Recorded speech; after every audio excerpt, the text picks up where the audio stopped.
আসসালামু আলাইকুম। আশা করি সবাই অনেক ভালো আছেন আল্লাহর অশেষ রহমতে। তো আমরা সকলে জানি যে আমাদের দেশ কিছুদিন আগে স্বাধীন হয় একটি স্বৈরাচার সরকারের হাত থেকে। এখন সবচেয়ে বড় কথা হচ্ছে কি, একটা দেশ যখন স্বাধীন হয় সবচেয়ে বড় কাজ হচ্ছে কি দেশ সংস্কার করা। স্বাধীনতা আমরা এভাবে আর পাইনি, তাই না?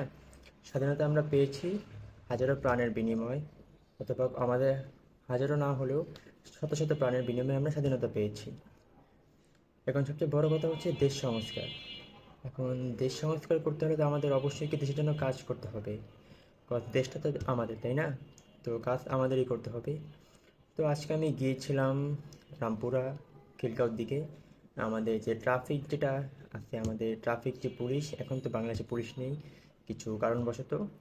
তো ছাত্ররা তো ট্রাফিক কন্ট্রোল করতে তা আলহামদুলিল্লাহ অনেক সুন্দরভাবেই। তো ভাবলাম এই কাজে নিজেকে একটুখানি যোগদান করি। তো গিয়েছিলাম আমি, আমার friend Rakib, Shariful sir and আমার একটা জুনিয়র। আলহামদুলিল্লাহ প্রথম আমরা যাই সকাল 11টার দিকে, যাই রামপুরাতে।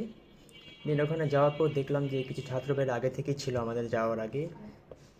অ্যান্ড সবচেয়ে বড় কথা হচ্ছে তারা ওটার মাঝখানে দাঁড়িয়ে ছিল, মাঝখানে দাঁড়িয়ে দাঁড়িয়ে ট্রাফিক ঠিক করতেছিল। তো এটা দেখার পর আমার ফ্রেন্ড রাকিব বলল যে একটা কাজ করা যায়, যে রোডের মাঝখানে যে ডিভাইডার যেগুলি দেওয়া থাকে আর কি, আপনারা দেখছেন যে যেখানে আমাদের ল্যাম্পপোস্ট দেওয়া থাকে ডিভাইডার। তো ওইটার অবশিষ্ট অনেক অংশগুলি সাইডে ছিল। তো আমরা ভাবলাম যে ওগুলো আমরা কাজে লাগাই। রাকিব বলল তাহলে আমরা ডিভাইডারগুলি এখান থেকে এনে এখানে দিয়ে দিই, মিডল বরাবর থেকে সাইডে দিয়ে দিই, দুটো লেন করি। একটা লেন দিয়ে হচ্ছে বড় গাড়ি আর ট্রাক, পিক আপ, তারপর মাইক্রো বা যা গাড়ি আছে ওগুলো চলবে। অন্য একটা লেন দিয়ে just rickshaw, CNG and bike চলবে। দেন যেমন ভাবনা তেমন কাজ। আর এই কাজের উদ্যোগটা আলহামদুলিল্লাহ প্রথমে আমরাই শুরু করি। আমরা শুরু করি বলতে কি, সেটা হচ্ছে ডিভাইডারের যে কাজটা। তো আপনারা ইস্ট ওয়েস্ট ইউনিভার্সিটি ওখানে গেলে দেখবেন যে আফতাবনগর যে ঢোকার যে রোডটা আছে ওখানে ডিভাইডার দেওয়া আছে। রোডের অবশিষ্ট যে ডিভাইডারগুলি থাকে আশেপাশে, ওটা দিয়ে দুটো লেন তৈরি করা আছে। তো এটা আমরাই করি আজকে সকালে। আর করার পর ভাবলাম যে আরও কিছু করা যাক।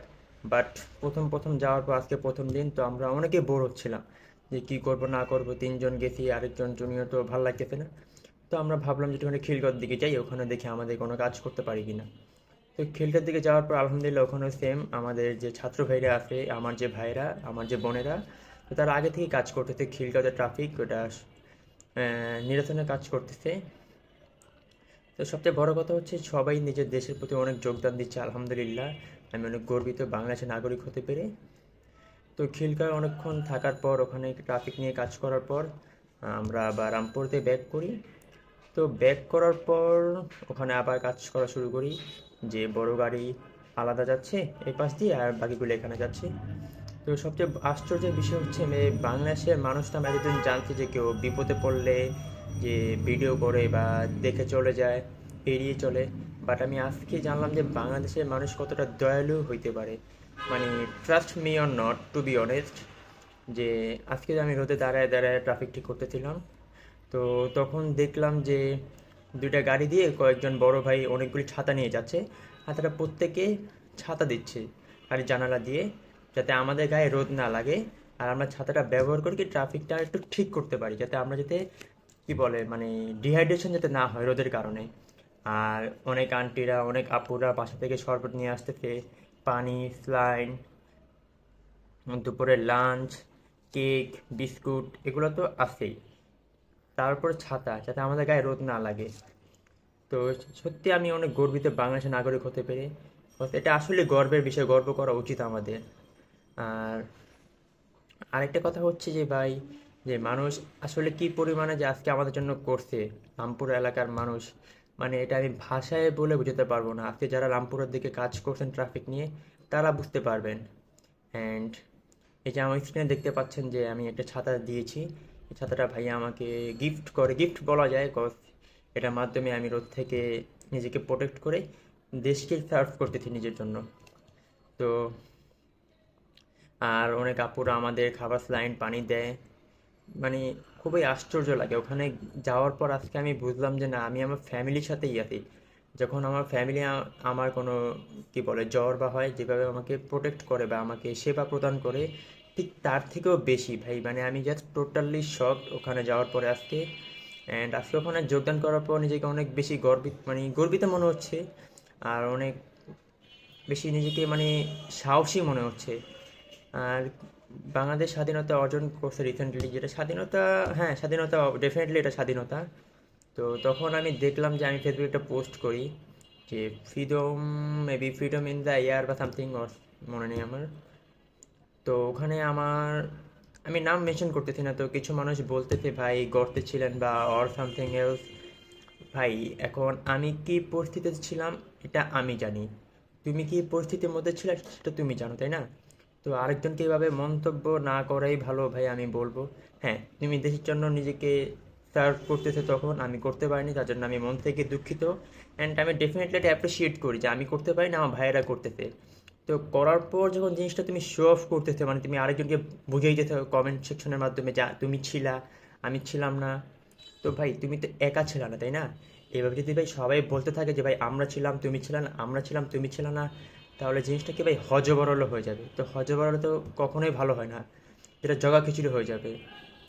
তাই আমি বলবো ভাই, আল্লাহ তালা আপনাকে জ্ঞান দেখ ভাই, বোঝা তৌফিক দান করুক।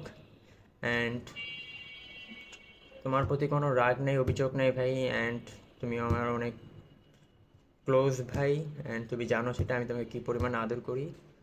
তো তুমি ভুলে বলতে পারো, সমস্যা নেই, বাট আমার অনেক মাইন্ডে লাগছে জিনিসটা, কজ এভাবে প্রচার করে বেড়ানো ঠিক না, আরেকজনকে খোঁচা দিই আর কি।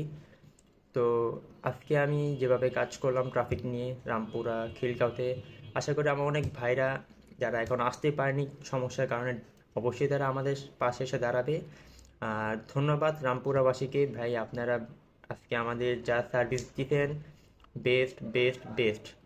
এটার উপর মানে ওই যে বলে না রেটিংস, রেটিংস ভাই ইনফিনিটি।